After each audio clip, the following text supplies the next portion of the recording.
terkait dengan sistem dan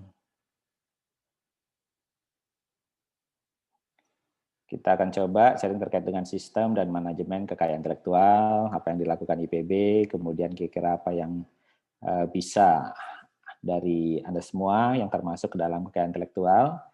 Kebetulan ya dulu di DRI sering ketemu dengan Pak Iqbal, saya adalah di home base-nya di kedokteran hewan, jadi dosen di kedokteran hewan dari 98, kemudian diminta membantu terkait dengan kekayaan intelektual, atau inovasi di Direktorat Riset dan Inovasi, kemudian berubah menjadi Direktorat Inovasi dan Kekayaan Intelektual, sekarang berubah lagi menjadi Lembaga Kawasan Sains dan Teknologi sebagai asisten bidang pengelolaan.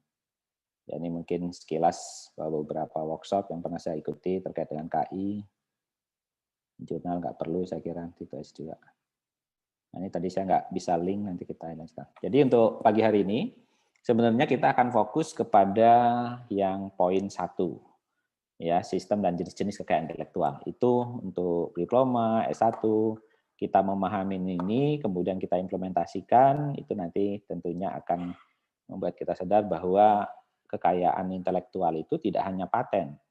Karena masih banyak ini tidak hanya mahasiswa, ya. Misalnya kemarin aja ada profesor datang, terus kemudian, oh saya punya logo, saya punya buku, mau saya patenkan. Nah itu kan berarti udah salah. Ya, padahal yang namanya paten atau itu adalah salah satu dari kekayaan intelektual. Merek, kemudian yang lainnya itu adalah nanti ada beberapa jenis kekayaan intelektual. Kemudian nanti kalau untuk dosen-dosen biasanya untuk di S2 terutama saya tekankan ke perannya di perguruan tinggi untuk apa sih kita perlu KI, kemudian bagaimana memanage. Nah, kadang-kadang nanti kan dosen-dosen atau yang S2, S3 itu biasanya nanti pulang atau beliau adalah juga memanajemen kekayaan intelektual. Sehingga itu bisa menghasilkan uang lah kira-kira begitu. Karena kalau dosen yang penting meneliti, outputnya diminta KI, ya KI didaftarkan itu selesai. Ya, sedangkan banyak kerjasama yang dilakukan oleh dosen maupun tendik, ya beberapa tendik juga punya ya, kekayaan intelektual kita lihat. Nah kalau kita lihat di sini sekarang sih intinya adalah sebagai perguruan tinggi itu bagaimana sebenarnya income base atau generate income itu bukan dari sewa-sewa gedung, kemudian atau aset base, tetapi adalah atau beralih ke service base, tetapi adalah ke knowledge atau science base. Sehingga itu meningkatkan daya saing bangsa. Kalau kita lihat bagaimana Cina, ya Cina itu sekarang kalau pergi kemanapun, kita lihat nih contoh-contohnya permohonan KI di Asia. Bapak Ibu sekalian, tahun ini adalah tahun paten untuk Direktorat Jenderal Kekayaan Intelektual.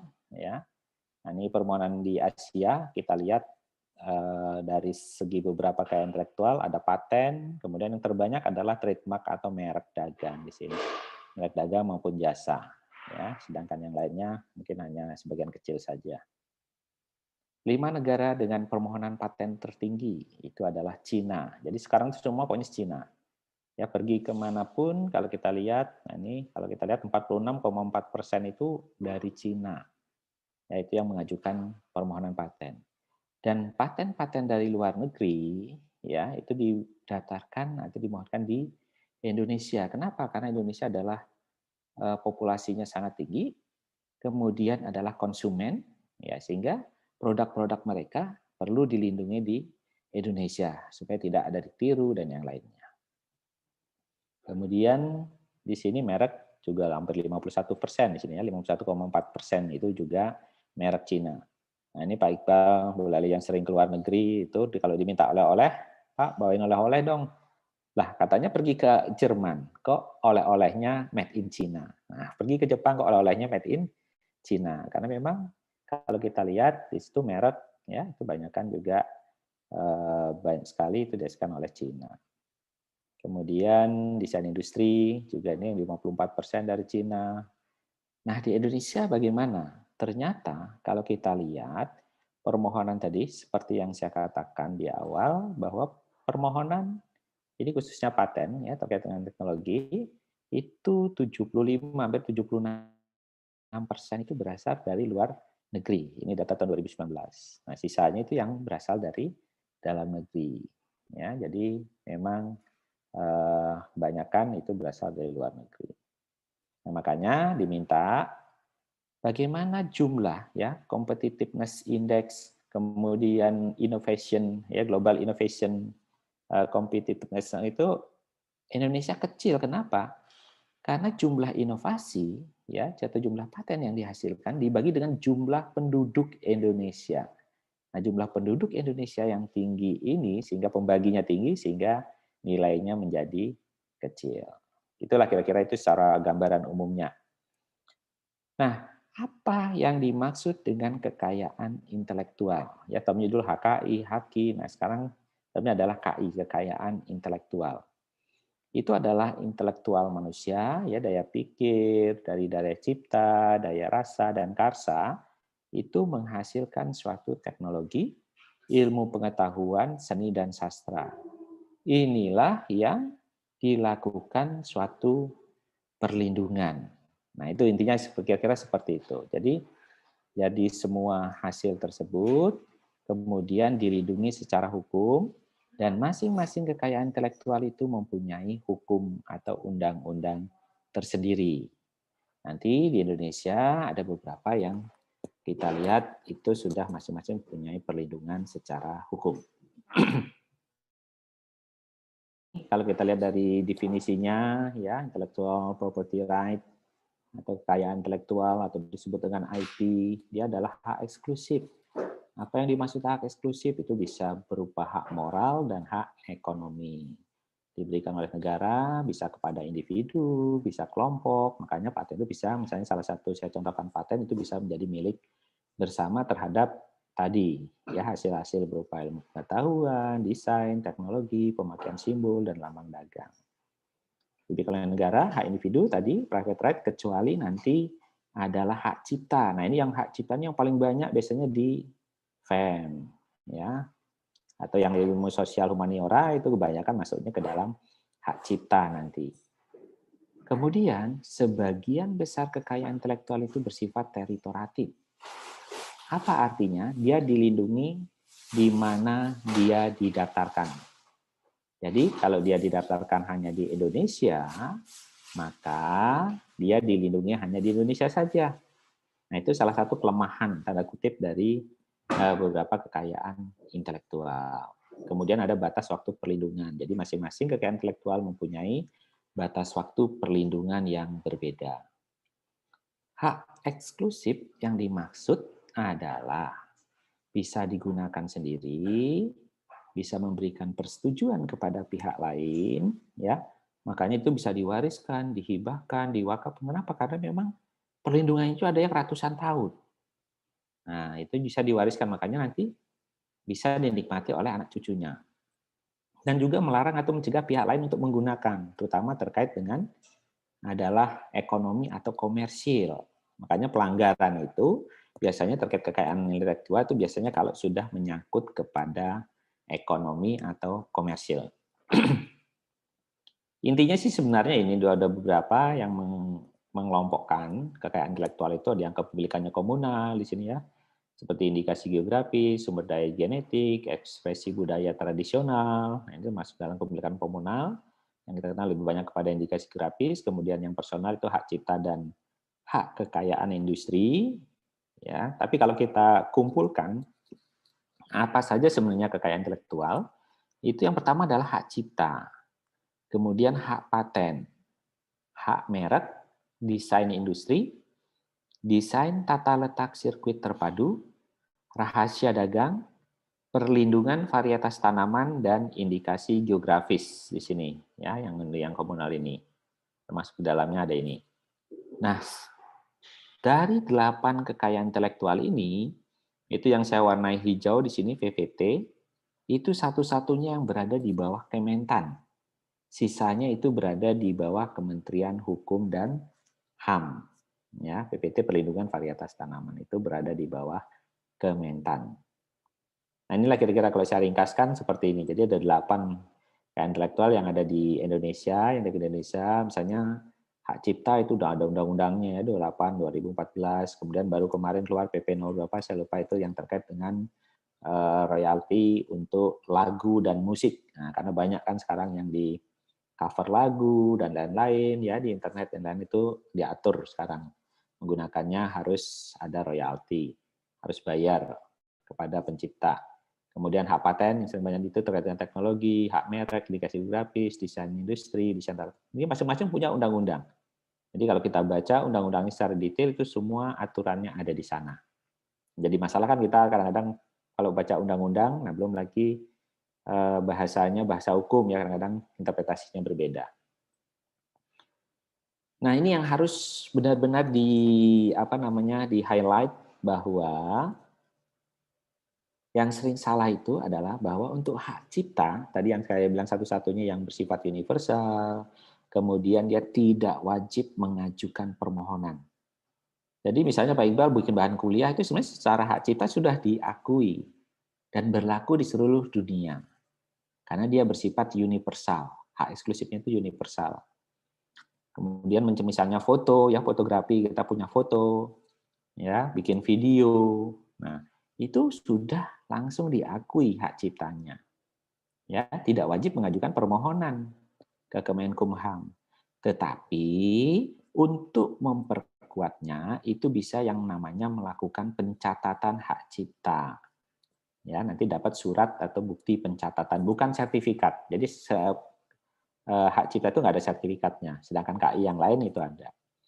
Nah, sedangkan 7 yang lainnya yang dikelompokkan dalam hak kekayaan industri tadi berupa paten, merek, indikasi geografis, desain industri, desain terstruktur, rahasia dagang, dan TVT, itu dia wajib mengajukan permohonan lahirnya eksklusif sejak tanggal penerimaan. Nah, yang perlu diperhatikan adalah bahwa untuk KI ini adalah first to file.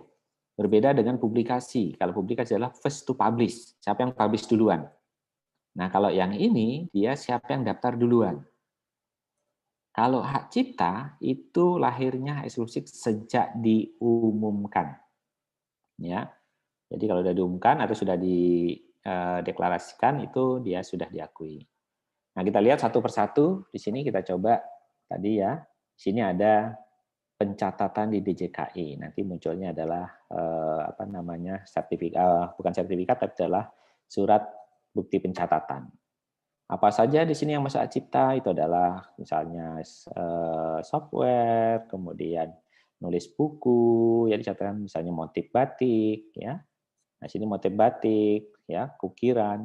Tetapi kalau ada misalnya ada formula cairan batik atau metode pembatikan itu masuknya ke paten. Jadi dia mulai punya fungsi teknis. Nah apa saja yang masuk dalam hak cipta ini banyak. Tadi saya bilang bikin buku, ceramah, kuliah, pidato itu semua ada hak ciptanya. Sehingga kita tidak boleh semena-mena mengambil atau menggunakan milik orang lain. Pertanyaannya, di sini kan ada bahan kuliah, ada ceramah atau pidato. Kira-kira kalau misalnya di sini kan ada, nah ini mahasiswa nih banyak nih pesertanya. Kalau misalnya bahan kuliah ini lah, saya yang buat. Kemudian ini sekarang kan udah kalau Pak Ipul udah sering nih ikut, misalnya Bu Lali juga sering ikut. Nah pertanyaannya, mungkin salah satu mahasiswa bisa jawab nanti. Boleh nggak bahan ini dipakai kuliah oleh Pak Iqbal? Coba misalnya kita lihat siapa nih. Adip ada nggak? Nah, dia nggak ngantuk nih biasanya. Tinggal pergi ya. Dosennya ngomong sendiri ya. Karena off cam semua jadi begitu dosennya ngomong, mahasiswanya nggak ada ternyata.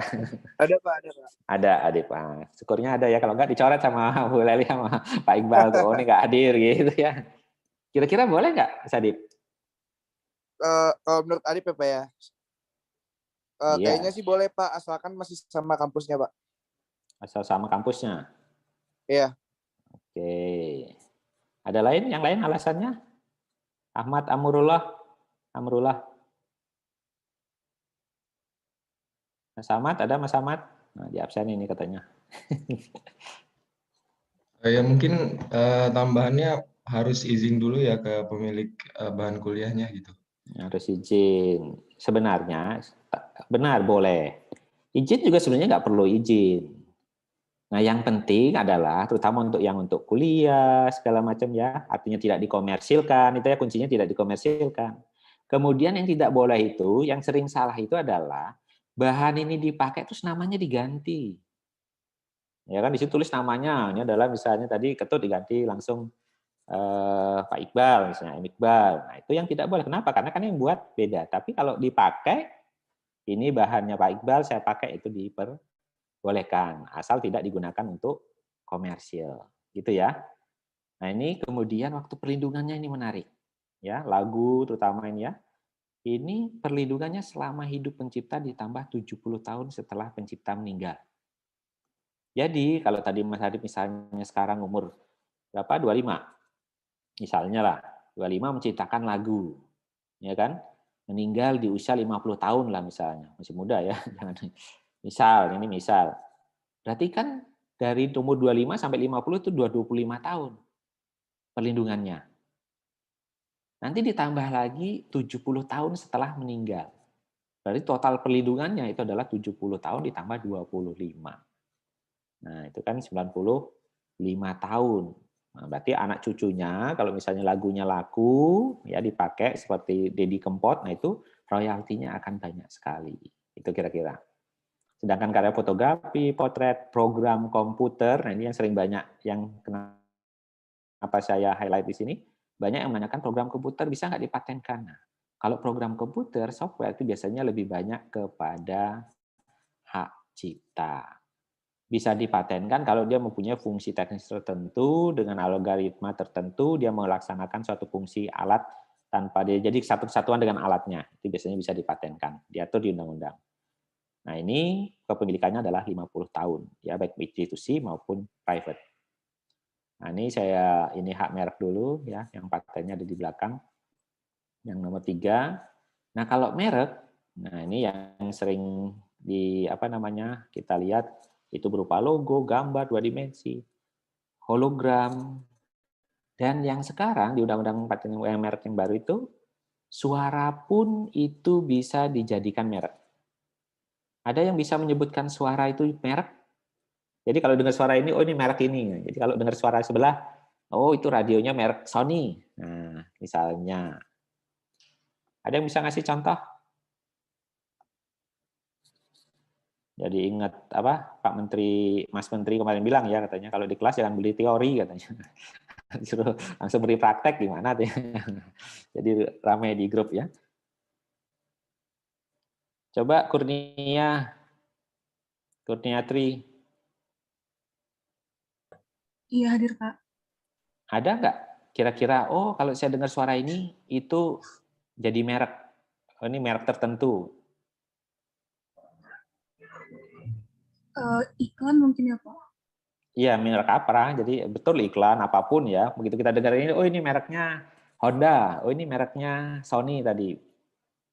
Kalau misalnya saya contohkan, misalnya susu murni nasional, nah itu kan udah kelihatan di susu murni nasional, itu kan disebut ya Indomie. Nah, coba kita lihat contoh di sini. Nah ini kayaknya sih kalau seumuran saya, Pak Iqbal ini tahu. Kalau yang muda-muda harusnya tahu juga.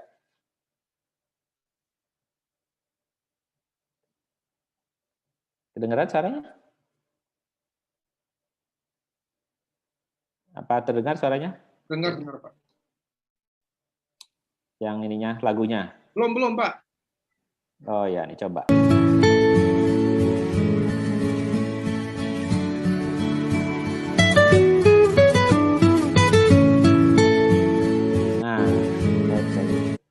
Nah, ini merek apa ini? Kan nggak ada tulisannya, nggak ada lagunya, cuma nada saja. Nokia. Merek apa, Kurnia? Nah, kalau Pak Iqbal masih tahu lah, pernah pakai Nokia 51, Nokia pisang ya, 511. Ya, Jadi itu adalah contoh. Nah, kalau ini pasti semua mahasiswa pakai ini. Merek apa? Arizal. Yang pada tidur semua nih, ayo. Semangat pagi-pagi. Arizal? Iya, hadir, Pak. Ya, itu merek naon dah, eta? Tadi kurang jelas, Pak. Ininya suaranya. Oh, kurang jelas. Coba. Merek apa? Microsoft, Pak. Microsoft, Windows ya. Nah, itu kan semua pakai. Artinya itu pun bisa didaftarkan sebagai merek ya. Bisa didaftarkan, kemudian waktu perlindungannya itu 10 tahun dan dapat diperpanjang. Banyak kasus-kasus merek misalnya nanti Sariwangi yang diberi Unilever ya. Jadi kalau punya merek gitu, kalau sudah seperti merek Apple dan yang lainnya, itu kan nilainya, bayangkan kalau dijual nilainya berapa itu baru mereknya saja, ya, karena dia merupakan intangible asset, ya, aset tak berwujud. Ya, bayangkan. Kemudian ini contoh-contoh pelanggaran merek, ya, seperti pecel lele lela. Dan perlu diingatkan bahwa semua KI, pelanggaran KI ini adalah bersifat delik aduan. Nah, ini kan sering nonton kasus-kasus, ya. Kapan dia bisa ditindak, kapan dia bisa diproses. Yang namanya delik aduan itu jika ada yang mengadukan. Ya, ada yang merasa dirugikan. Misalnya di sini pecel lele lela. Ya, ini logonya mirip Starbucks. Ya, kalau selama Starbucks nggak protes, dan kalau merek ini tidak didaftarkan, misalnya langsung dipakai saja di pecel lele, ya sudah, jalan saja. Tetapi kalau merek ini didaftarkan ke DJKI, udah pasti ditolak. Nanti oleh pemeriksa pasti ditolak. Kenapa? Karena ini mirip sekali, ya, karena ada syaratnya harus mirip di bidang ada kelas-kelas merek, nanti itu akan diperiksa. Selain juga diumumkan nanti secara internasional, itu akan diumumkan, dibaca oleh seluruh dunia. Kalau ada yang mirip, ada yang protes, itu nanti bisa protes, kira-kira begitu. Ini ada Adidas, ada Adimas, orang Jawa ya, Adimas, ada yang contoh-contoh pelanggaran merek. Nah, ini ada yang tahu pelanggaran nama ayam geprek Bensu? Sekarang kalau ayam geprek Bensu udah nggak ada lagi yang punya Ruben Onsu. Kenapa? Ceritanya adalah ayam ini, ya, pakai ayam geprek Bensunya ini milik Benny Sujono. Bensunya itu adalah Benny Sujono. Ya, saya juga dulu taunya Bensu ya Ruben Onsu kan gitu ya, karena orang terkenal. Dan di merek itu dijelaskan bahwa kita tidak boleh mengajukan merek dengan nama orang terkenal. Nah, saat itu mungkin belum terkenal, 2007 ini mengajukan itu ayam geprek Bensu ayam, ya, hormat ke kanan, apinya banyak. Sedangkan kemudian ceritanya adalah di 2007 itu adiknya Ruben Onsu kerja di sana, kemudian dia meminta Ruben Onsu sebagai duta, dipenuhi dengan syarat ada stafnya yang bekerja di sana. Setelah setahun, ya, keluar, membentuklah geprek Bensu. Kemudian merek-mereknya didaftarkan, yang ini Benny Sujono udah duluan daftarin 2007. Nah, setelah bagus, ya, karena baca tadi bahwa tidak boleh nama terkenal, dia menggugat punyanya Benny Sujono. Akhirnya digugat balik, di 2020 Januari itu dia kalah. Jadi 6 merek Bensu yang didaftarkan Ruben Onsu dinyatakan batal demi hukum dan skala akibat hukumnya. Makanya sekarang tidak ada lagi itu ayam geprek Bensu. Kemudian yang keempat adalah indikasi geografis.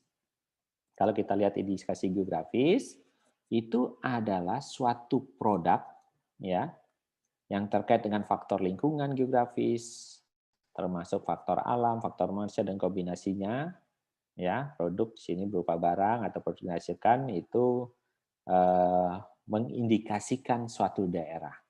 Misalnya kopi Bali Arabica. Nah, kita lihat kopi Bali Arabica ini ternyata itu mempunyai rasa spesifik, ya, ada asam-asamnya katanya, ya, ada asam-asamnya seperti jeruk, padahal memang bukan karena hitam jeruk. Ubi Cilembu, ya, kopi Arabica Gayo, garam Amet di Bali ini udah diekspor juga. Susu kuda liar, bukan liar ya, nggak pakai liar karena susah merah susu kuda liar, yang jinak aja susah. Kemudian salak pondoh dan kangkung. Kalau yang dari Lombok, ini katanya kangkung yang berasal dari Lombok itu lebih crunchy untuk plecing dan yang lainnya. Apel Malang, nah itu adalah suatu contoh produk yang memberikan reputasi dari suatu daerah. Itu disebut dengan indikasi geografis. Ini pemilikannya biasanya komunal atau biasanya Pemda, ya, dan yang lainnya. Suatu daerah. Yang kelima, desain industri. Ini adalah contoh kekayaan intelektual juga, ya, bagian dari kekayaan intelektual. Apa bedanya desain industri dengan paten? Kalau desain industri itu lebih kepada estetika, ya, estetisnya. Bisa 2 dimensi, 3 dimensi, dia berbentuk produk, waktu perlindungannya 10 tahun tidak dapat diperpanjang. Nah, dia harus ada unsur berbeda. Misalnya mobil ini, ya, ini kalau dari jauh, oh ini mobil Grand Livina. Dari mana tahunya? Dari desainnya. Kemudian yang di bawah motor Scoopy. Nah, dari mana tahunya? Ya ini dari desainnya, ini di sini disebut dengan desain industri. Karena perlindungannya 10 tahun, makanya mobil itu rata-rata 5 tahun, bahkan itu sudah ganti desain. Ada New Avanza, ya, All New Avanza misalnya, ya kan, Grand dan yang lainnya. Ini Nokia juga desainnya berubah. Dia tidak bisa diperpanjang, makanya dia stop. Yang keenam, desain tata letak sirkuit terpadu, saya kira nggak perlu dijelaskan, ya, ini bagaimana interkoneksi, ya, rangkaian sirkuit yang ada di dalamnya. Di Nokia, di Apple, misalnya di HP tentunya susunannya berbeda, IC-nya di mana letaknya itu berbeda. Ini juga dilindungi hukum, yaitu melalui desain tata letak sirkuit terpadu. Nah, ini yang menarik, rahasia dagang. Ya, kalau kita bicara rahasia dagang, ya, di sini adalah kapan kita memilih dia dipatenkan, ya, suatu produk atau formula. Kapan kita memilih rahasia dagang? Jika kita bisa menjamin bahwa rahasia yang kita punya ini tidak terbongkar oleh orang lain, itu lebih baik dirahasiakan. Kenapa? Keuntungannya kalau rahasia dagang itu adalah tanpa batas waktu perlindungan. Selama rahasia itu terjaga, maka dia sudah tidak ada yang bisa meniru. Kalau ada yang meniru pun tidak sama persis. Contohnya adalah KFC, ya. KFC ini udah ratusan tahun, ya. Dia bumbunya itu dibawa dari Amerika, formulasi nggak ada yang tahu. Kelemahannya adalah kita bisa melakukan atau orang lain bisa melakukan yang namanya reverse engineering tanpa melanggar hak cipta, tanpa melanggar hak, ya. Kenapa? Karena rahasia loh. Kalau rahasianya bisa tahu, ya nggak masalah toh, kan begitu ya kira-kira. Jadi kalau yang bisa menemukan rahasia ini, ya silakan saja. Itu kira-kira. Contohnya Coca-Cola ini udah mungkin sekarang 150 tahunan, ya, resepnya, formulanya, formula vakum dan yang lainnya. Metode bisnis juga itu adalah bisa dirahasia dagangkan. Contoh lain adalah Krabby Patty di SpongeBob. Ada yang tahu rahasianya? Yang pernah nonton SpongeBob? Coba nih kayaknya yang sering-sering nonton nih Gary. Ada Gary? Hadir, Pak. Ya, pernah nonton SpongeBob? Pernah. Tapi udah nggak pernah nonton lagi sekarang. Ya, sekarang udah gede ya. Nanti punya anak nonton lagi ya. Jadi SpongeBob pernah dengar rahasianya apa untuk Krabby Patty-nya? Ini kan dulu kongsi nih kayak mahasiswa bikin PKM antara Tuan Crab dengan si Plankton, ya. Jadi kalau Anda pernah lihat suatu episode, itu Plankton pernah mendapatkan resep rahasia Krabby Patty ini. Ya, dulu mereka pecah kongsi, akhirnya Plankton bikin cambaket ya dengan mesin-mesin canggih. Kenapa? Karena dia tidak bisa merasakan rasa Krabby Patty, karena dia bukan binatang. Karena dia kan plankton. Kemudian Tuan Crab, nah ini rahasianya ternyata ditambahkan ini, terakhir begitu dia baca ditambahkan plankton. Nah, makanya dia langsung pingsan. Itu adalah salah satu rahasia dari ingredient atau resep, ya, resipi dari Krabby Patty. Nescafe dan yang lainnya juga adalah rahasia dagang. Nah, kemudian PVT, perlindungan varietas tanaman, satu-satunya yang ada di Kementan, ya, ini harusnya di PB banyak, tetapi kita tidak banyak juga, baru 1-2 yang didaftarkan. Yaitu adalah kentang jala ipam, yang merupakan kentang French pertama di Indonesia yang panjang-panjang. Kemudian sisanya, prosesnya itu adalah dari penamaan atau pendaftaran varietas, pelepasan varietas, baru yang lebih tinggi adalah perlindungan varietas tanaman. Dia harus uji Bush nih ya. Nah, ini baru unik, stabil, dan seragam. Ya, kalau pelepasan itu harus ada multi lokasi. Perlindungannya 20 tahun. Makanya kenapa kemarin banyak pernah kasus terakhir di Aceh, ya, ada orang membudidayakan padi unggul, ya, dengan produktivitas tinggi, kemudian dijual bibitnya di daerah tersebut, kemudian ditangkap polisi. Kenapa? Karena memang secara undang-undang itu melanggar, karena belum ada tadi, ya, tangan bukti pelepasan dari Kementan, dari PVT. Itulah undang-undang, ya. Kemudian yang gongnya adalah hak paten. Ya, kalau kita bicara hak paten, itu kita bicara tentang teknologi. Dia harus didaftarkan, perlindungannya tidak dapat diperpanjang. Nah, paten sendiri kita bagi dua. Ada paten atau paten biasa, orang bilang, apa syarat kita mengajukan paten? Pertama, invensi itu harus baru. Ya, baik paten maupun paten sederhana, invensi itu harus baru. Dari mana kita tahunya baru? Itu nanti akan dilakukan penelusuran ke seluruh dunia. Ya, tidak hanya di Indonesia aja barunya. Kalau di Jepang sudah ada, di Indonesia belum ada, itu bukan baru. Yang kedua adalah mengandung langkah inventif. Apa yang dimaksud dengan mengandung langkah inventif? Itu adalah bahwa solusi yang ditawarkan itu tidak terduga sebelumnya. Jadi kalau para ahli di bidangnya, misalnya di bidang kedokteran hewan, oh ini ada inovasi baru, oh yang tidak terduga ini sebelumnya untuk menyelesaikan suatu atau berguna bagi khalayak ramai misalnya. Yang ketiga syaratnya adalah dapat diterapkan dalam industri, artinya nanti bisa diproduksi massal atau di scale up lah. Bedanya dengan paten sederhana, itu dia mengandung langkah inventifnya tidak perlu. Kenapa? Karena kalau untuk paten yang dilindungi itu kombinasi atau salah satu dari proses, komposisi atau produk. Ya, atau kalau biasanya saya bilang proses, metode, kemudian produk. Ya, produk ini bisa berupa formula, kemudian proses itu adalah cara pembuatan, ya, misalnya itu.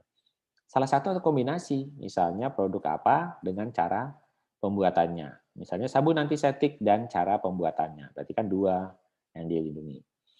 Kalau paten sederhana, itu adalah pengembangan, jadi salah satu saja, tidak boleh dua-dua. Pengembangan dari produk atau proses yang telah ada. Jadi misalnya alat tertentu, nanti kita ubah, kita kembangkan, lebih berfungsi, lebih efektif, lebih efisien, nah itu bisa. Perlindungannya 20 tahun untuk paten, 10 tahun untuk paten sederhana. Pengurusannya juga lebih cepat, paten sederhana, harganya juga lebih murah, ya karena memang perlindungannya setengahnya. Nah, untuk paten tadi harus diperhatikan first to file, kemudian jangan dipublikasi dulu, ya paralel. Kemudian kalau sudah kandung publikasi masih diberi kesempatan 6 bulan. Ya tadi klaimnya, kemudian paten itu yang dilindungi harusnya yang memang berpotensi bisnis atau komersil. Tadi sudah. Dan ini tadi ya kalau misalnya ada yang nanya kemarin, kalau sudah sidang skripsi, sudah dipublikasi di jurnal, kira-kira boleh nggak dipatenkan? Boleh. Waktunya tapi 6 bulan. Kalau hari ini terbit publikasinya, periode 6 bulan dari sekarang, dalam periode itu Anda bisa mendaftarkan patennya. Kalau lewat dari 6 bulan, udah itu tidak bisa diklaim kebaruannya. Jadi dianggap sudah tidak baru atau diumumkan. Nah kemudian, kalau misalnya kita menemukan kodok, ya berkaki 5 lah, anggaplah misalnya aneh, di Kalimantan, boleh nggak dipatenkan? Ternyata tidak. Kenapa? Itu adalah discovery. Kalau discovery, ya itu adalah sesuatu yang sudah ada di sana dari zaman dulu. Kita hanya baru kebetulan aja kita baru menemukan atau bertemu dengan kodok tersebut. Tetapi kalau kita menemukan jasa training, ya kemudian mikroorganisme yang baru, ya yang proses non biologis, itu bisa. Metode pemisahan umum juga tidak boleh karena ini terkait dengan khalayak ramai, ya. Ini beberapa. Jadi di undang-undang atur semua.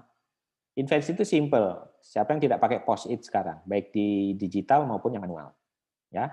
Bagaimana Viagra ini lakukan penelitian, Velcro ya, tidak perlu resleting, tidak perlu kancing, tinggal tempel. Kemudian ini contoh. Nah, ini yang sekarang itu adalah payung ya. Kalau kita lihat payung, nah itu payungnya itu kalau masuk mobil susah seperti ini, itu nanti dibikin payung yang reverse, yang nekuknya ke atas. Dan ibu-ibu nih yang motong-motong, ini yang sering ketakol ya, jempolnya ketakol, bukan taman koleksi. Nah ini yang sangat paten sederhana, saya bilang tadi, setiap mengajar penghapusnya ada, spidolnya nggak ada. Ya. Kemudian penghapusnya juga ditaruh di meja, mejanya jadi kotor. Kemudian ada whiteboard, sekarang whiteboardnya ada logamnya. Terus orang berpikir kalau ada logamnya di whiteboardnya, kenapa tidak penghapusnya kita kasih magnet? Ya, sehingga dia bisa ditempelkan di mana saja, jadi mudah mencarinya. Kemudian yang pikir loh ini ditaruh aja spidolnya di belakang penghapus jadi satu paket. Itu adalah paten sederhana. Ini proses pengajuannya ya. Jadi dari sinilah nanti pendaftaran inilah yang kita anggap sebagai tanggal perlindungannya. Prosesnya lama, ya kira-kira sampai 4,5 tahun. Nah, di sini ada lulus formalitas administrasi, publikasi A ini adalah dipublikasi kepada seluruh dunia. Kalau ada yang menyanggah segala macam, kemudian nanti baru diperiksa substantifnya oleh pemeriksa. Kalau oke, baru diterima atau ditolak. Kemudian ada pemeliharaan paten, itu kita harus bayar, ya pemeliharaan. Ini kalau untuk mempercepat, ini kalau paten sederhana, ya kira-kira prosesnya dia hanya setahun, itu sudah granted, namanya paten granted. Nah ini, kalau kita lihat di sini, kita diskusi aja sekarang. Monggo kalau yang mau on cam silakan, yang kalau tidak bisa. Nah ini dari produk ini, ya ini produknya Prof. Wijaya ya. Dari produk ini dari 8 kekayaan intelektual itu apa saja yang ada di sini. Mungkin adik-adik mahasiswa bisa kita diskusi, bisa menjawab. Jangan harus ditunjuk ya. Kalau ditunjuk, ini siapa nih yang muncul? Pokoknya yang muncul di layar saja ya. Ada Rani Laras. Sebutkan satu aja kekayaan intelektual yang ada di dalam produk ini.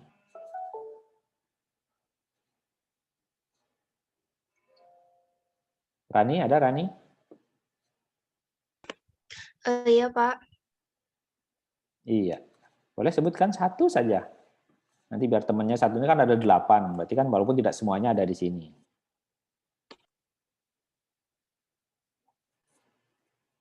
Nanti di akhir ada ini ya, ada post test, harusnya tadi ada pre-test, kita kasih post test saja nanti. Biasanya serius kalau dibilang post test langsung bangun semua. Contohnya apa Rani? Dari 8 yang disebutkan di awal tadi.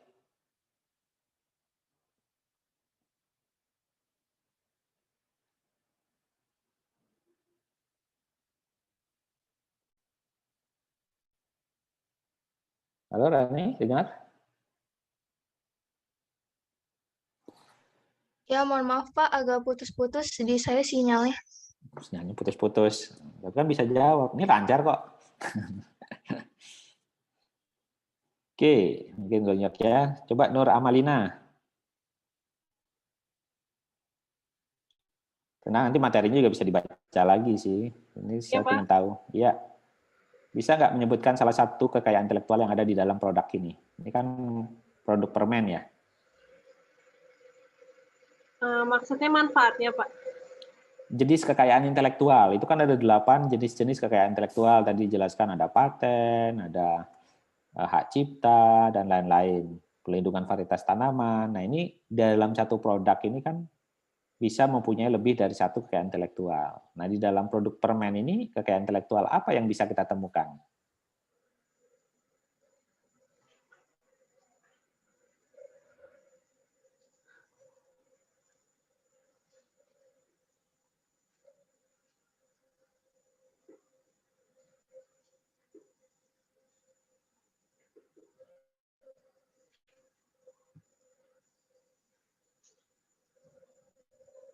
Coba kita tanya yang cowok nih, M. Syayuki, Abrar. 8 masih satu saja. Mungkin logonya Bapak. Ya kalau logo berarti masuknya kemana kekayaan intelektual? Kan nggak ada kekayaan intelektual logo tadi. Kan tadi logo, gambar, hologram, suara itu masuk kemana?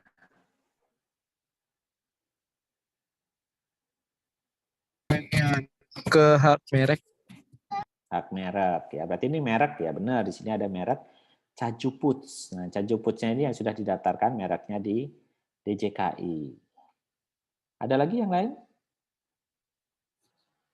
Baik, jadi mungkin kita lihat di sini ya, dalam satu produk itu bisa mempunyai lebih dari satu kekayaan intelektual. Ya, contohnya adalah desain kemasan, itu maksudnya adalah desain industri. Ya. Kemudian tadi betul merek dagang, Cajuputs ya. Cajuputs ini adalah merek dagang yang sudah didaftarkan di DJKI. Kalau kita cari merek, nah kalau kita daftarkan lagi merek Cajuputs, itu tidak boleh karena sudah dipakai. Kemudian adalah teknologi pembuatannya atau formulanya itu bisa dipatenkan, bisa juga dijadikan rahasia dagang. Ya, karena ini kan mengandung minyak kayu putih. Nah, berapa persen dan bentuknya seperti apa, nah, itu bisa dirahasiakan atau dipatenkan formulanya. Jadi dalam satu produk ini saja itu ada 4 kekayaan intelektual. Masing-masing ini kalau kita pakai, ya kalau kita misalnya membeli produk ini, itu kita akan membayar royalti ke 4-4-nya ini. Itulah kira-kira kepada si. Nah, kalau yang ini mungkin pada tahu ya. Ahmad Fauzan, coba Ahmad Fauzan. Nah, kalau disebutkan yang Anda ketahui, KI apa aja yang ada di alat ini? Ya, desain industri yang pasti. Desain industri, betul ya. Dari lengkungnya ini juga yang ribut dengan HP sebelah ya. Apalagi? Dari desain kita tahu apanya? Atau ditanya ini HP apa sih? Nah, kan nggak ada tulisannya. Terus hak merek. Ya. Hak merek. Nah, dari sini tahu nggak mereknya apa? iPhone ya. iPhone. Dari mana Anda tahunya? Ya, bentuknya khas, Pak. Iya, dari desain. Ya, dari desain ini contohnya saya lingkari merah ini. Jadi kalau ada yang pakai HP Oppo, nah HP-nya Oppo. Ya. Nah ini lihat di sini speakernya kalau yang Oppo di sini. Dia sejajar. Kemudian yang iPhone 6 ke bawah ya, artinya yang lama-lama itu ada tombol bulat. Ini khasnya. Ya, walaupun iPhone yang baru, apalagi yang Pro 11, nah nggak ada ya. Nah, ini adalah berarti dari desain kita ada desain industri, ada merek dagang, ya Apple di situ. Kemudian ada lagi yang paling banyak ditemukan di dalam alat ini, Mbak Roshidah.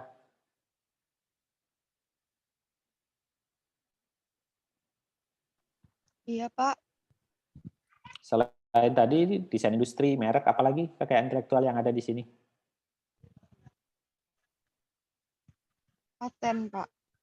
Paten, udah pasti ya. Tadi Mas Pan Fauzan juga bilang DTLST, ya DTLST.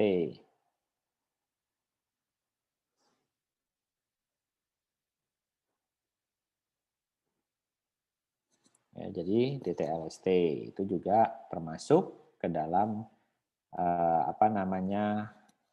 kekayaan intelektual.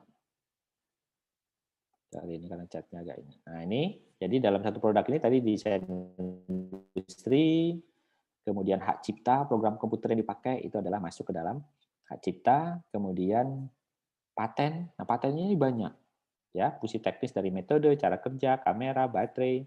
Nah itu adalah masuk ke dalam paten. Kemudian ada desain tata letak sirkuit terpadu, ya. Jadi desain tata letak sirkuit terpadu. Kemudian ada merek dagang. Makanya kenapa iPhone ini jadi mahal. Sedangkan yang lain misalnya indikasi geografis dia tidak masuk karena dia produk ini bukan mengindikasikan dari suatu daerah, ya karakteristik suatu daerah. Kemudian VVT perlindungan varietas tanaman nggak masuk karena ini dia tidak terkait dengan tanaman. Jadi gitulah kira-kira. Jadi itulah yang terkait dengan jenis-jenis kekayaan intelektual, ya.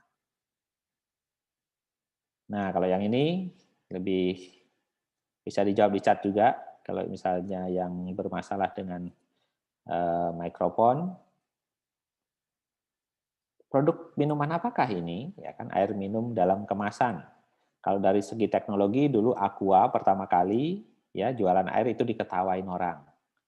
Ya, bagaimana dia menjual air dengan harga yang dulu itu hampir lebih mahal dari bensin ya. Nah, sekarang siapa yang tidak menggunakan air mineral atau air dalam kemasan kan gitu ya. Kalau ini produk apa ini? Ada yang tahu? Atau KI apa yang ada di dalam produk ini? Nah, ini Le Minerale ya, udah pada tahu semua Le Minerale tadi Noni, Hanifa dan lain-lain. KI apa yang ada? Kalau Le Minerale itu kan merek.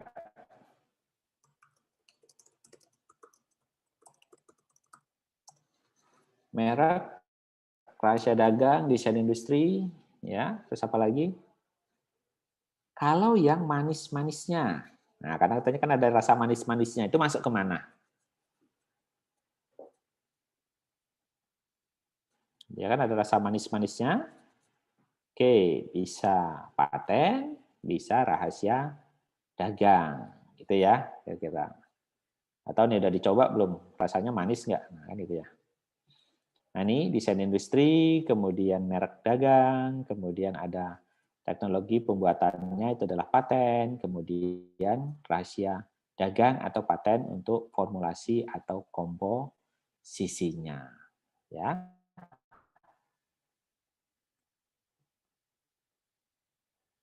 Oke, sebelum selanjutnya mungkin kita kalau ada pertanyaan dari mahasiswa.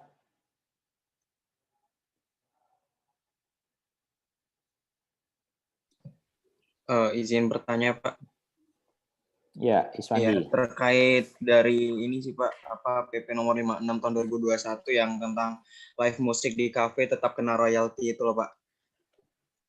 Oh ya. Mungkin kalau tujuannya udah jelas kayak untuk apresiasi penciptanya seperti itu. Nah, cuman apakah efektif gitu Pak untuk dilakukan di setiap kafe? Iya, dari lembaga ini ya, lembaga kolektif nasional ya, itu yang tadi saya bilang PP berapa 51 ya? 50 tahun 2001. Itu terkait dengan peraturan perintah PP terkait dengan lagu dan royalti lagu dan musik. Kenapa di kafe itu salah satunya ditentukan dia harus membayar royalti? Karena itu bersifat komersial. Jadi dengan lagu-lagu tersebut meningkatkan kafe itu untuk pengunjung segala macam itu kan pengunjung bayar tanda kutip. Sama juga halnya dengan kalau misalnya di Inultista atau di tempat-tempat karaoke lah. Nah dulu kan orang sembarangan ngambil lagu segala macam dipakai, nah itu tanpa memberi royalti kepada pencipta. Itu kalau di undang-undang harusnya itu sudah diatur, itu adalah memang makanya sekarang itu dipertegas. Karena selain yang di kafe juga itu adalah dikaitkan dengan yang di internet. Ya, cover lagu tadi saya bilang dan lain-lain. Nah, itu juga sekarang menjadi perhatian karena banyak sekali orang niru, mengambil dan lainnya. Kalau misalnya kemarin saya juga coba bikin YouTube aja ya kan untuk bahan kuliah misalnya kuliah KI, kemudian saya kasih lagu. Lagunya udah saya ambil dari yang free padahal tulisannya sih free di situ ya. Nah, ternyata pas di-upload nah, itu ada yang protes ini detik ini sampai ke detik ini menggunakan lagu ini. Ya, mohon izin atau memohon penjelasan atau di take down atau di silent kan itu ya. Biasanya seperti itu. Terus kalau Anda mengklik foto pun ya, sekarang klik foto misalnya di Google gitu Marit, ini terkait dengan hak cipta. Ya kan itulah di warning ya. Jadi ini nanti mungkin terkait dengan hak cipta. Jadi kita harus hati-hati. Nah, untuk lagu dan musik itu memang sekarang diperdalam dan diperjelas di PP tersebut. Gitu, Mas Awin. Karena kaitannya ujung-ujungnya adalah hak komersil. Hak eksklusifnya itu adalah hak moral, itu miliknya pencipta. Kemudian hak ekonomi untuk komersil itu juga dia harusnya berhak. Kira-kira seperti itu. Bisa di ini, Iswandi? Iya Pak, siap. Yang lain silakan.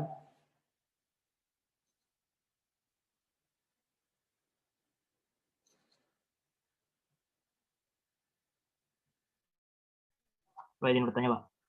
Ya, silakan. Kan tadi salah satu contoh yang hak cipta yang tidak wajib didaftarkan itu produk batik ya, Pak. Nah, kalau misalkan kasusnya kayak kemarin Malaysia mengklaim batik Indonesia itu letak masalah hukumnya di mana ya, Pak? Sorry, nggak terlalu kedengaran yang terakhir apa? Kalau kemarin yang Malaysia mengklaim batik yang berasal dari Indonesia itu letak masalah hukumnya ada di mana ya? Iya, masalah hukumnya di mana ya? Oke, jadi kalau motif ya tidak hanya batik ya, motif batik dan yang lain itu termasuk ke dalam hak cipta.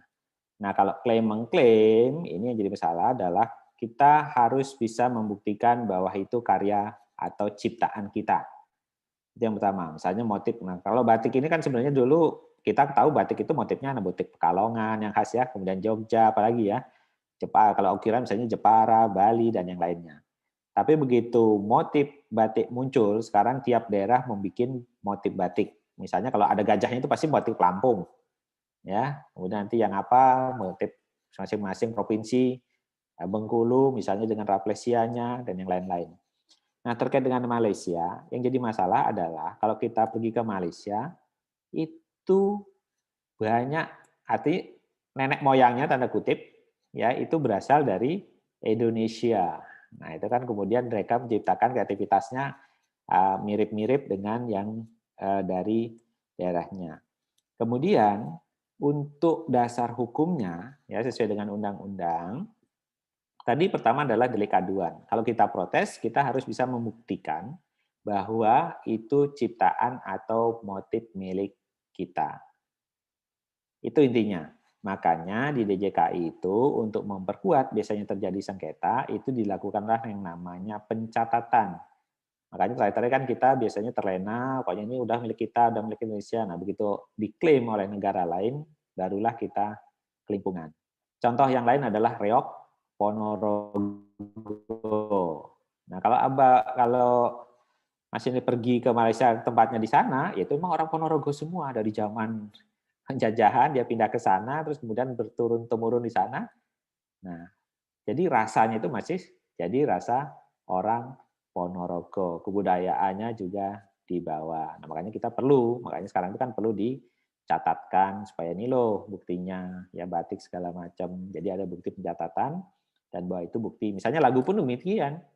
Kalau misalnya ternyata tadi Swandi atau yang lain menciptakan lagu, nah kita harus ada bukti misalnya ini tulisan saya, ini saya sketch segala macam gitu. Itu kira-kira.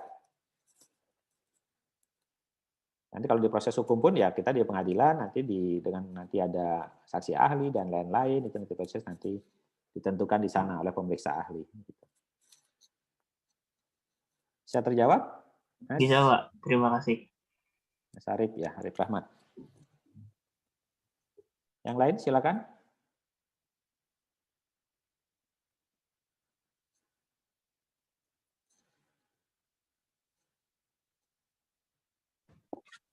Izin bertanya, Pak.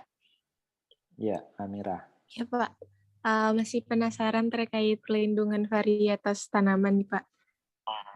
Misalnya IPB menemukan beras analog seperti itu, Pak. Lalu mendaftarkan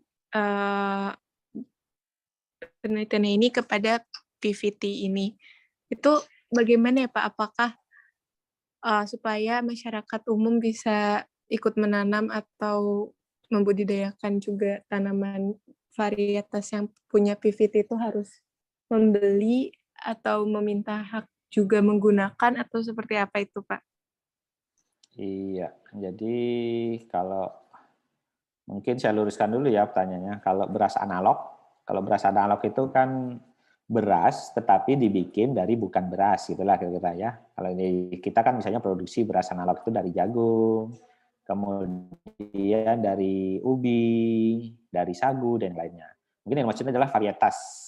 Contohnya adalah IPB 3S. Ya, IPB 3S itu kan terkenal nih. Jokowi kemarin di Malang juga panen IPB 3S. Nah, untuk varietas itu tahapan-tahapannya itu ada 3. Yang pertama adalah pendaftaran varietas. Ya, pendaftaran varietas itu didaftarkan kalau misalnya menemukan kemarin misalnya Pak Syukur ada kacang panjang Fagola, kemudian ada cabai rawit bonita, nah itu didaftarkan varietasnya. Boleh pakai nama sendiri.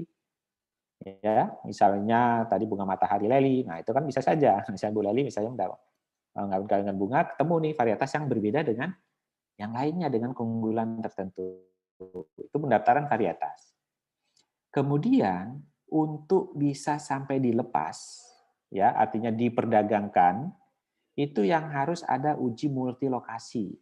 Nah dulu Mbak Iqbal mungkin tahu waktu almarhum Punurul ya.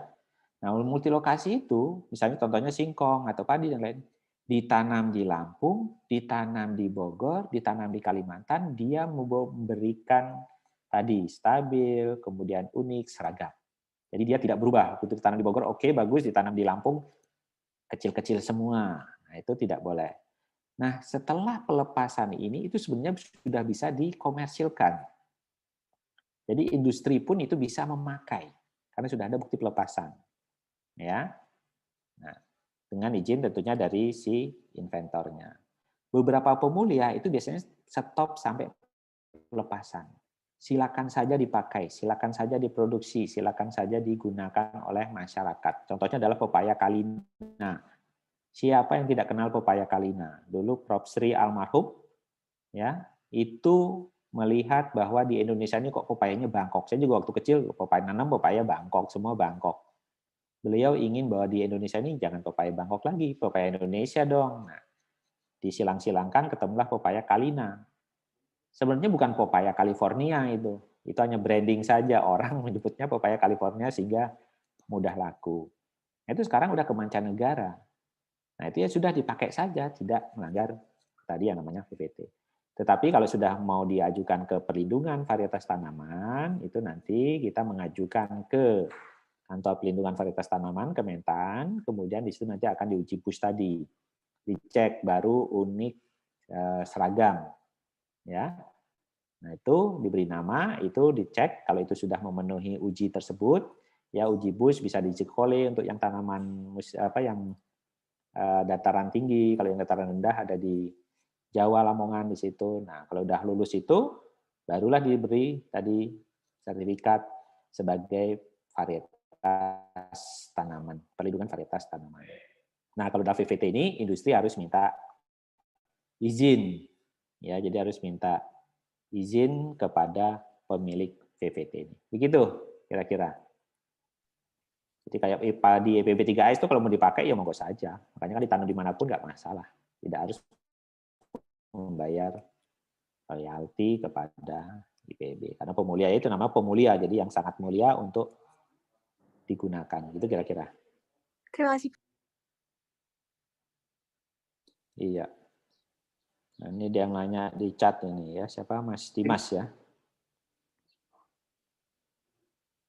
Sampaikan di awal mengenai monetizing karya tulis atau hasil penelitian sebagai salah satu masukan utama selain servis. Dan seberapa efektif KALS. Nah, ini menarik ini. Jadi kalau karya tulis, kita, nah, contohnya dosen-dosen lain nih, Pak Iqbal, Bu Leli, menulis jurnal, kemudian disubmit ke Scopus, ya kan, misalnya Kalisfeyer dan lain-lain, bayarnya 20 juta, dilalah kalau besoknya mau ngakses harus bayar kita. Kenapa? Karena hati-hati tadi, bahwa saya, Pak Iqbal, boleh itu sudah tanda tangan, menyetujui hak ciptanya dialihkan kepada publisher. Gitu ya? Sudah kita bayar, kemudian hak ciptanya kita alihkan ke publisher. Jadi kita tidak boleh mengakses, dia jual. Jadi kalau bukan corresponding author, saya sebagai anggota itu nggak bisa akses, biasanya dikasih sebulan aja free. Setelah itu kita nggak bisa, loh itu paper saya. Saya yang nulis misalnya kan, walaupun bukan sebagai corresponding author atau first author, harus bayar kalau mau mengakses full papernya. Itu yang jadi diskusi panjang tuh. Padahal kan jelas-jelas kalau hak cipta itu diakui di seluruh dunia, kemudian hak ekonomi, hak moral akan melekat ke kita terus. Ya, hak moral melekat ke kita. Bahwa ini penulisnya adalah Pak Iqbal, Pak Ketut, dan lainnya. Tapi hak ekonominya kita nggak dapat. Nah, itu juga kemarin jadi diskusi panjang. Monetizing di sini itu adalah di outputnya tadi. Ya, bisanya adalah misalnya tadi paten. Paten itu dikomersilkan. Dari komersial itu selain mendapatkan benefit dan profit juga adalah mendapatkan tadi royalti itu. Jadi PB ada aturannya, nanti inventor itu akan dapat berapa persen. Kalau nilainya miliaran, nah itu pasti kan, nanti saya contohkan di sini mungkin ada yang di slide berikutnya ya, itu ada nanti, atau nanti di pertemuan. Ini pertemuannya berarti sekarang dengan kedua ya Pak Iqbal, boleh ya, nanti ada pertemuan lagi. Ya, minggu depan, persis jam yang sama. Minggu depan. Iya, oke. Jadi ini kayaknya yang menarik bahas di selanjutnya. Terutama terkait ini di FEM ya, nanti bisa lebih spesifik di FEM karena kita kan misalnya ada fintech gitu ya Pak ya, buat startup gitu loh. Itu gimana kira-kira bagaimana hak ciptanya ke depan itu kayaknya penting ya. Hak cipta juga hak paten juga mungkin ada ya. Kayak fintech Pak, perusahaan fintech tuh kan biar nggak ditiru yang lain tuh gimana ya bisa kita ini. Iya. Jadi apa aja yang perlu dilindungi. Kemarin itu sebenarnya beberapa kalau kita kerjasama, terutama adalah kita kerjasama dengan luar. Terutama adalah misalnya kerjasama untuk pembuatan modul. Kemarin kan dapat ya modul dari Kementan. Nah kalau lihat tanda tangan di kontraknya, nah itu hati-hati. Jadi kita dikasih duit misalnya 100 juta untuk membuat modul pelatihan, dia suruh TOT segala macam. Tapi perhatikan bahwa nanti semua terkait KI menjadi milik Kementan. Jadi modul itu kalau nanti Pak Iqbal mau pakai, izin ke mereka. Nah, kan padahal untuk pendidikan pun harus izin, kan aneh ya. Kita yang buat, kita yang training mereka, terus kemudian itu diambil mereka semua. Kita selalu bargaining bahwa Acipta itu milik bersama. Selama digunakan untuk kepentingan pendidikan, IPB boleh pakai, mereka boleh pakai. Gitu. Itu kadang-kadang kita bargainingnya harus gitu. Kalau enggak ya sudah, ngapain saya bikin orang duit 100 juta terus kemudian diambil semua, kita nggak bisa klaim karena milik mereka. Jadi sekarang itu ya perdebatannya hak cipta dengan hak ekonomi ya, masih belum klop ya. Ya, hak cipta itu kan biasanya runutannya ke ekonomi dan juga ke nanti pemakaian walaupun tidak untuk ekonomi ya. Kita misalnya ya saya aja misalnya disuruh nulis modul di UT. Jadi pakai mereka, hak ciptanya mereka. Jadi kalau saya mau menggunakan untuk kuliah saya harus izin.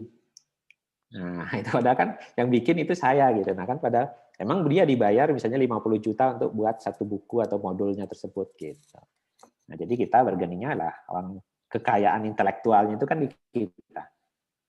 Kita yang punya, kita yang mengerjakan sehingga itu perlu diinikan.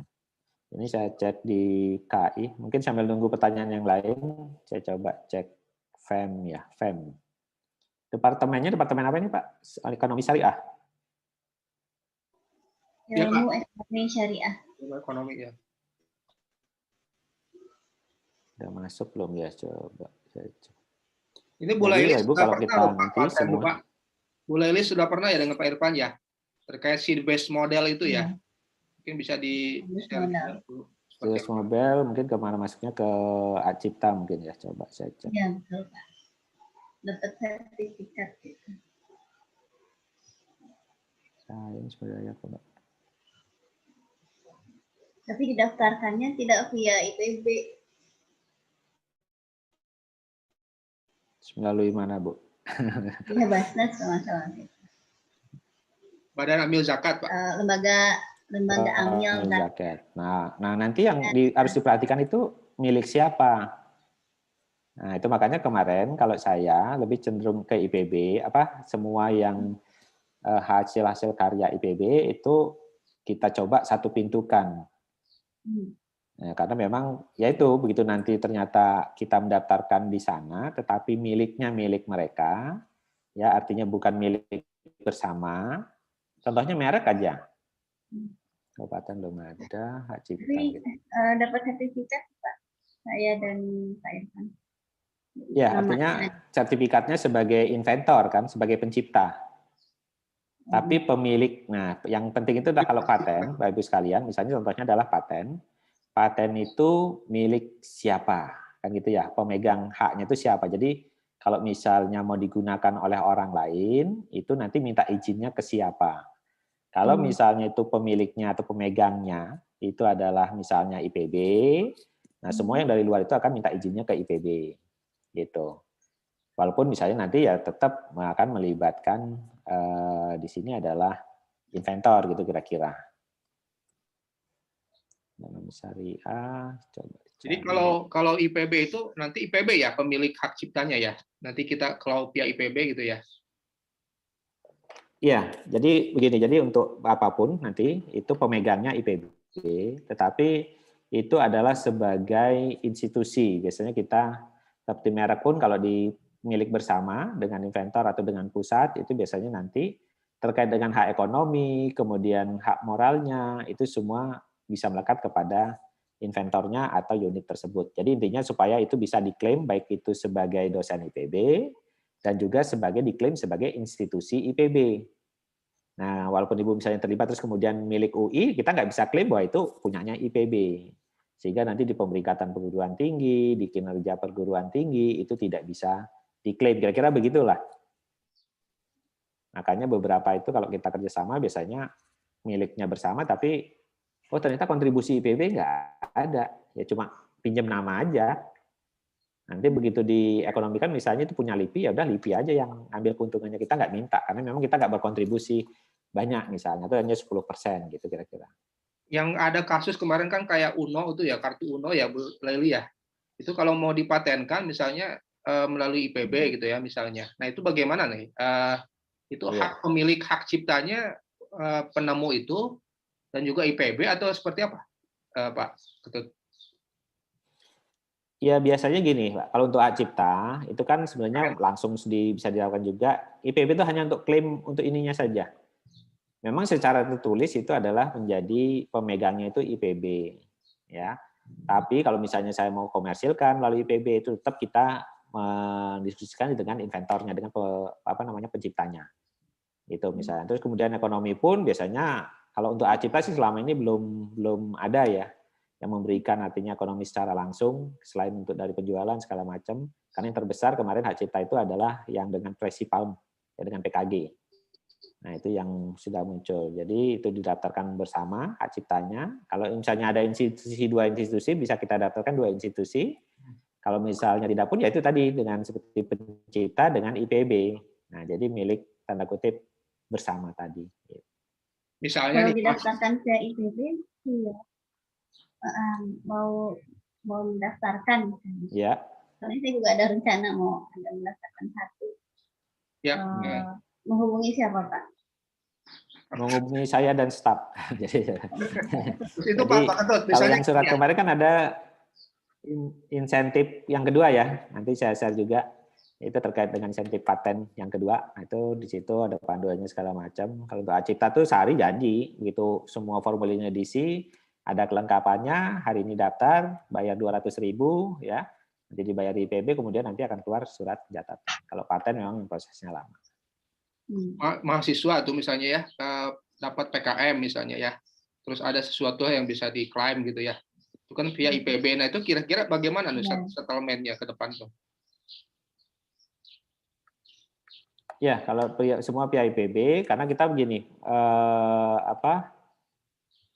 yang untuk misalnya mahasiswa, kemudian S1, S2, S3, ya kalau dari segi hak cipta itu sudah pasti dialihkan ke IPB, skripsi dan yang lainnya, karena statusnya sebagai mahasiswa.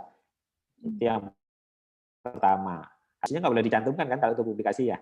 Pak Iqbal bukan sebagai dosen IPB, tidak mencantumkan FM-nya, tapi sebagai nama masuk. Student di misalnya Yamaguchi University kan gitu ya. Nah itu juga kita atur sih sebenarnya di SK Rektor ada aturannya, nanti bisa dilihat. Tapi intinya adalah begini, PKM kemarin juga beberapa kali dikumpulkan kan sama Pak Ujang, terus kemudian kita lihat ini yang berpotensi merek, ini berpotensi paten, yang lain kita daftarkan melalui IPB, kita danai biasanya dari kemahasiswaan ataupun dari IPB, ya pemegangnya IPB, tetapi tidak tadi menghilangkan hak ekonomi maupun hak moral dari penciptanya.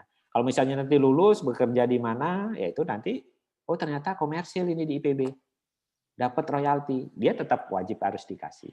Itu jangan sampai terus kemudian mahasiswanya namanya di-delete. Ada juga kemarin daftarin dosen pembimbingnya nggak diajak. Nah, katanya bukan itu kan udah satu tim itu kita udah sepakat mau kontribusinya sebanyak apa, pokoknya itu adalah pembimbing gitu. Itu Pak Iqbal. Terima kasih Pak Ketut. Masih ada pertanyaan dari mahasiswa? Nah kebetulan saya jam 9:30 sih nanti ada kuliah juga, jadi mungkin untuk beberapa materi yang lain kita lanjutkan minggu depan aja ya, Pak Iqbal. Siap.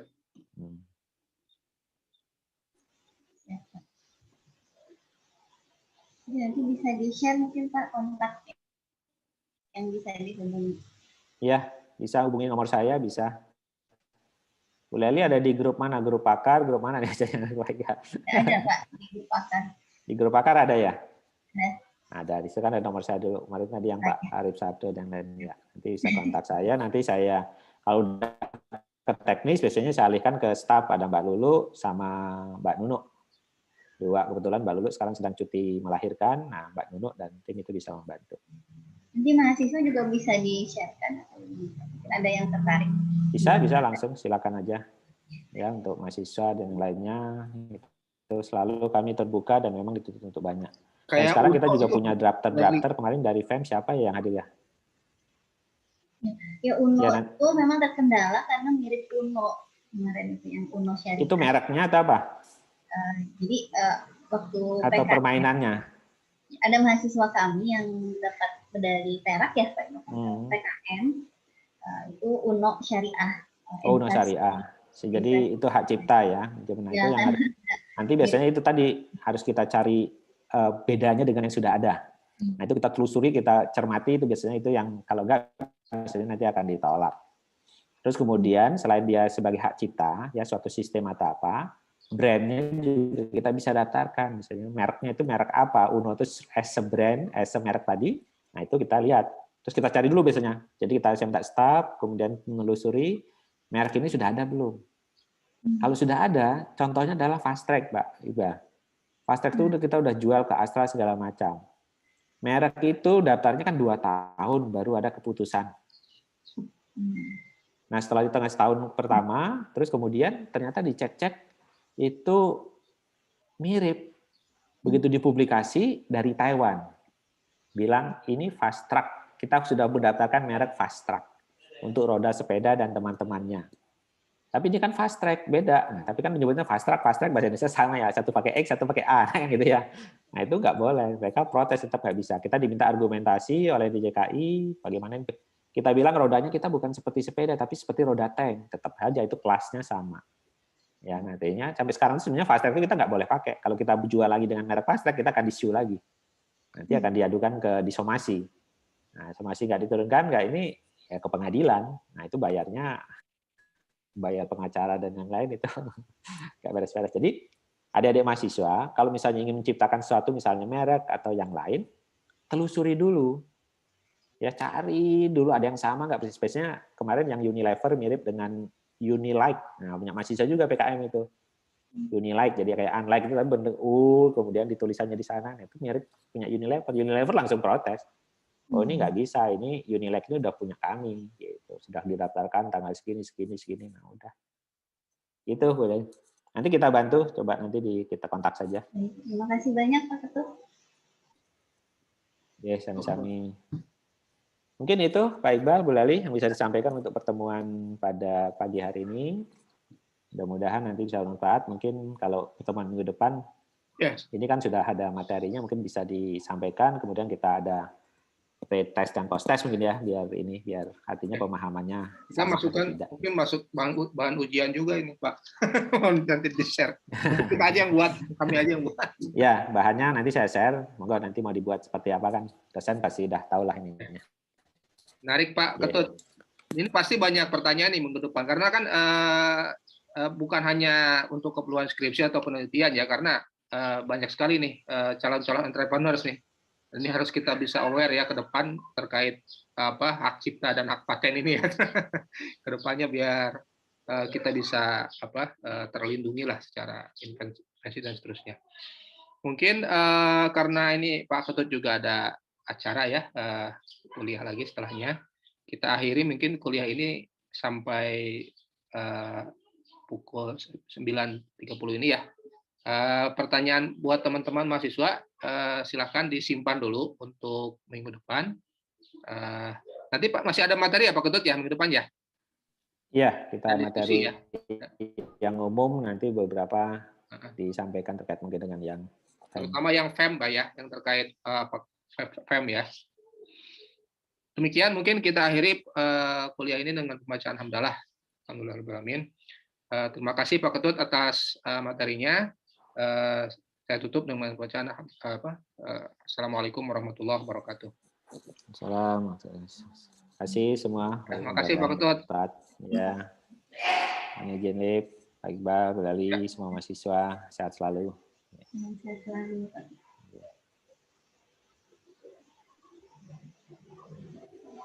Izin live Pak Bu Lali ya. Ya, semuanya mohon maaf lahir batin ya. Ya Ibu, terima kasih Bapak Ibu. Ya. Minggu depan siap-siap pertanyaan ya. Ini banyak sekali loh, menarik ini, bukan hanya ini. Saya juga tadi banyak masih ada simpan pertanyaan. Ya. persiapkan pertanyaan. Yuk. Ya, deh. Oke. Ya, yuk boleh Li. Waalaikumsalam.